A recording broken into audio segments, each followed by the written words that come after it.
Hundreds of Indigenous leaders are gathering in Halifax today for the start of the Assembly of First Nations annual general meeting. Leaders are set to discuss a range of issues, including First Nations policing and self-governance in Métis communities. The meeting comes on the tail of the removal of AFN's National Chief Roseanne Archibald, who was voted out following allegations of workplace harassment. It will also be the first time leaders will hear from their new interim chief, Joanna Bernard. With me now is Percy Lazard, the assistant professor at Wilfrid Laurier University. Hello, thank you so much for being with us. So lots of drama, if you will, behind the scenes as the Assembly of First Nations General Meeting gets underway. What are you watching for? Well, I'm grateful to be an invited guest here in the Dish with One Spoon, the Anishinaabe Haudenosaunee Huron-Wendat here in Toronto. I think one of the things I'm watching for is how do we expect anything different to happen? These are troubling times for Indigenous folks and Indigenous femmes in particular, when they're in systems, death-making systems of heteropatriarchy. What other outcomes were we expecting when Grand Chief Archibald wanted accountability, a forensic audit? This is when folks, the Executive Chiefs Council, did not want that to happen. So how are we not expecting this outcome?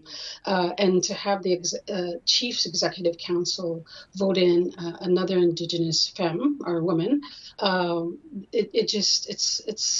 it's an example of, well, I'm not sexist, but this is what we can do. We can support Indigenous female leadership, but the leadership that you had was about accountability, transparency, and working in good faith. And I think this is another example of colonial mimicry. If we see what's happening in politics around us, how are we not, as a people, not going to replicate those same things? I mean, we had a prime minister of this country say there's no history of colonialism. We have a premier who refuses to search the landfill for Indigenous folks. Yet this country will spend millions of dollars of a submarine that goes down in the East Coast, but refuses to see the humanity of Indigenous folks. I think it's all connected and it's all related to ongoing colonialism. So where does this leave then the AFN? As you point out, there is a new replacement, and that's Chief Joanna Bernard, a replacement for Roseanne Archibald.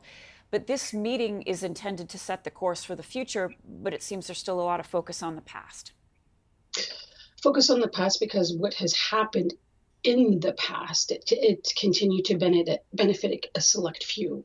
And Archibald wanted to bring attention to that, to actually move forward with accountability, move forward with transparency, and move forward with doing things in a good way. And I think this is another example of when you ask questions with this, when you have settler governance systems, then you will see this. Like an example of Indigenous grassroots organizing, Wet'suwet'en Hereditary Chief said no to a particular resource extraction and pipelines through their territory, and yet this government spent the settler government system spent $50 million surveilling folks and to ensure that they didn't continue with their cause. So again, when you have wanting accountability, are you wanting for the people? We're countered with examples such as this, which is misogyny.